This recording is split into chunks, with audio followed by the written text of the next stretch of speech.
Good morning मरমৰ ছাত্ৰ ছাত্ৰীসকল। আজি মই তোমালোকৰ গণিত বিষয় পাঠদান কৰিবলৈ ওলাইছোঁ। তোমালোকে সকলোৱে বৰ্ডত চোৱা, অৰ্থাৎ ইয়াত লিখা হৈছে আজি কিন্তু তোমালোকৰ অনুশীলনী 3D হ'ব। কুৱেশ্যন নং 182 আৰু 234। কিন্তু কুৱেশ্যন নং 1 কি লিখা আছে এবাৰ চাই লোৱা।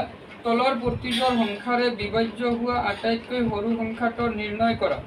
অৰ্থাৎ ইয়াৰ এজৰ সংখ্যা দিয়া আছে, অৰ্থাৎ 182 দিয়া আছে আৰু 234 দিয়া আছে। এই সংখ্যাটোক বিভাজ্য কৰিব পৰা আটাইতকৈ সৰু সংখ্যাটো বাহিৰ কৰিব দিছে। বিভাজ্য কৰিব পৰা আটাইতকৈ সৰু সংখ্যাটো দিছে, কিন্তু যেতিয়া আটাইতকৈ সৰু সংখ্যাটো বাহিৰ কৰিব লাগে তেতিয়াই কিন্তু আমি কি কৰিব লাগে, উৎপাদক বিশ্লেষণ কৰিব লাগে, অৰ্থাৎ লসাগু বাহিৰ কৰি দিব লাগে। তেনেহ'লে উৎপাদক বিশ্লেষণ প্ৰথমে উৎপাদক বিশ্লেষণ কৰি লোৱা। 182, 234। কিন্তু ইয়াৰ উৎপাদক বিশ্লেষণ কৰাৰ আগতে চাব লাগে যে সংখ্যা দুটা যুগ্ম সংখ্যা হয় নে অযুগ্ম সংখ্যা হয়, তাৰ ওপৰত ভিত্তি কৰি ইয়াৰ বিশ্লেষণ উৎপাদক বিশ্লেষণ কৰিব পাৰোঁ। 182, 234 দুটা সংখ্যাই যুগ্ম সংখ্যা হোৱাৰ কাৰণে কি কৰিব পাৰি, দুইৰে ইয়াৰ উৎপাদক বিশ্লেষণ কৰিব পাৰি। কিন্তু ইয়াত তিনিটা অংক বিশিষ্ট এটা সংখ্যা দিয়া আছে 182 আৰু এটা সংখ্যা দিয়া আছে তিনিটা অংক বিশিষ্ট 234। তেনেহ'লে প্ৰথমে 182 উৎপাদক বিশ্লেষণ কৰি দিব লাগে। শতকৰা স্থানৰ অংকটো কিমান লিখা আছে, 1 লিখা আছে। দুইতকৈ সৰু হোৱাৰ কাৰণে কি কৰিব নোৱাৰি, উৎপাদক বিশ্লেষণ কৰিব নোৱাৰি। তেনেহ'লে দুটা অংক লৈ লোৱা, অৰ্থাৎ 18 হৈ যাব। 9 2 গুণ কিমান, 18। 9 2 গুণ কিমান, 18। 2 1 গুণ কিমান, 2। কমা আছিল, কমা দি দিয়া। 2 1 গুণ 2, 2 1 গুণ 2, 2 2 গুণ 4। ইয়াত লিখা আছে 3, বেছি হ'লেতো নহ'ব। তেনেহ'লে 2 1 গুণ 2, তেনেহ'লে 3ৰ পৰা যদি 2 বাদ দিয়া হয়, বিয়োগ কৰি দিয়া হয়, কিমান থাকিব, 1 থাকিব। তেনেহ'লে এককৰ স্থানত 4 লিখা আছে, তেনেহ'লে ইয়াত যদি 1 লিখি দিয়া হয় বা ইয়াত 1 আছে, তেনেহ'লে কিমান হ'ব, 14 হ'ব। 7 2 গুণ কিমান, 14। তেনেহ'লে লিখা হৈ গ'ল।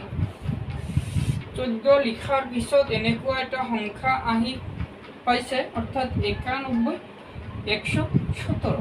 তেনেহ'লে দুটা অংকই ইয়াত কিন্তু অযুগ্ম সংখ্যা আহি গ'ল।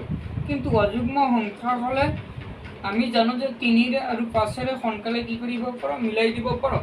কিন্তু সেইটো কথা চিন্তা কৰাৰ আগতে ইয়াত কিন্তু দুটা অযুগ্ম সংখ্যা আহিছে। এটা এককৰ স্থানৰ এটা অংক হ'ল 1 আৰু ইয়াত এককৰ স্থানৰ অংক হ'ল 7। তেনেহ'লে এনেকুৱাকৈ ইয়াক কি কৰি দিব লাগিব, পূৰণ কৰি দিব লাগিব। অৰ্থাৎ পূৰণ কৰাৰ পিছত এককৰ স্থানত 1 হ'ব লাগিব, আকৌ এককৰ স্থানত কি হ'ব লাগিব, 7 হ'ব লাগিব। এনেকুৱা এটা সংখ্যা ল'ব লাগিব। অৰ্থাৎ আমি জানো যে 3 7 গুণ কিমান, 21। 3 9 গুণ কিমান, 27। তেনেহ'লে 3ৰেহে মিলিব। অৰ্থাৎ 3ৰ লগত এবাৰ 7 পূৰণ কৰি চোৱা।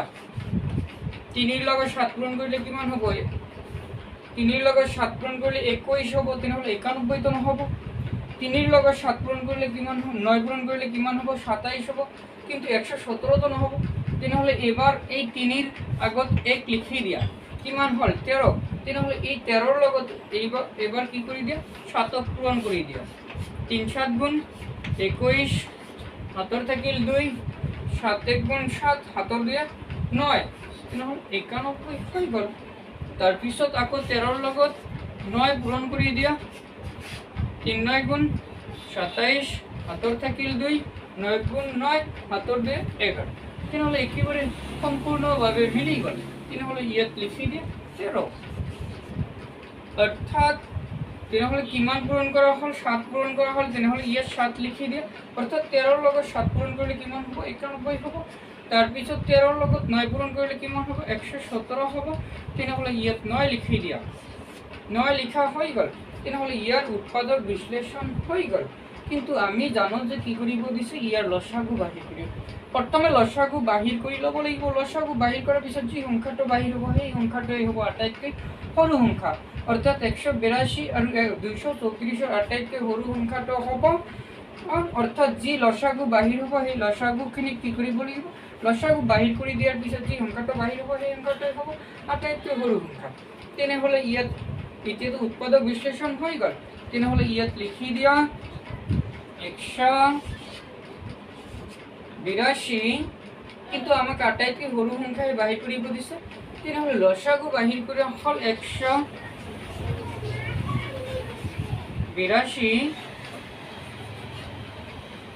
234 লসাগু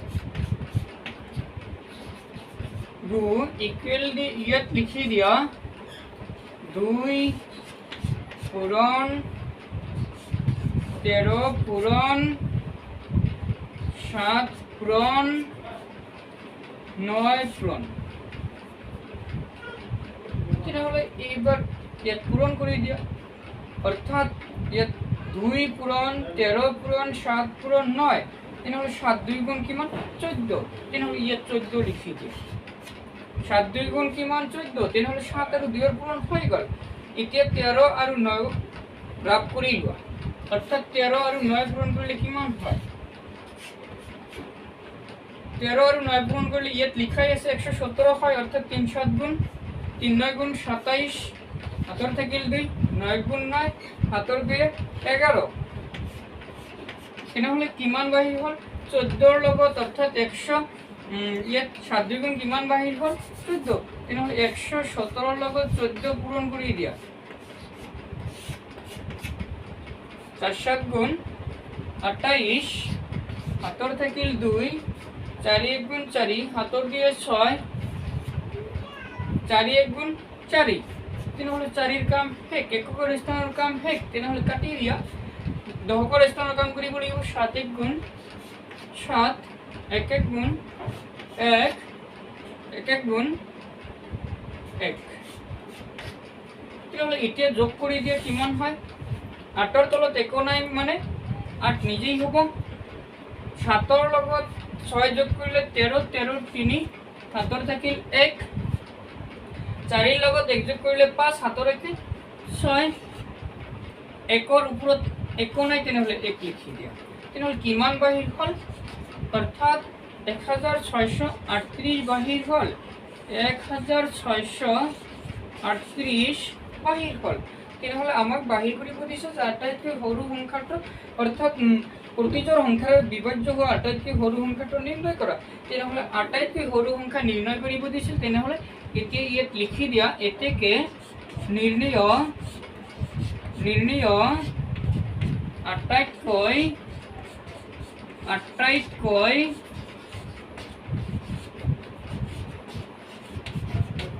সৰু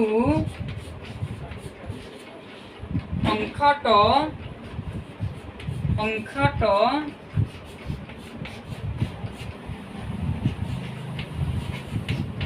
আটাইতকৈ সৰু সংখ্যাটো হ'ল ইকুৱেল দি লিখি দিয়া 1638, অৰ্থাৎ আটাইতকৈ সৰু সংখ্যা বাহিৰ কৰিব দিছিল, তেনেহ'লে আটাইতকৈ সৰু সংখ্যাটো বাহিৰ হৈ গ'ল। অৰ্থাৎ যি নিয়ম প্ৰয়োগ কৰিব দিছিল সেই নিয়ম প্ৰয়োগ কৰাৰ পিছত আটাইতকৈ সৰু সংখ্যাটো বাহিৰ কৰিব দিছিল, তেনেহ'লে আটাইতকৈ সৰু সংখ্যা হিচাপে ইয়াত বাহিৰ হ'ল 1638। Thank U.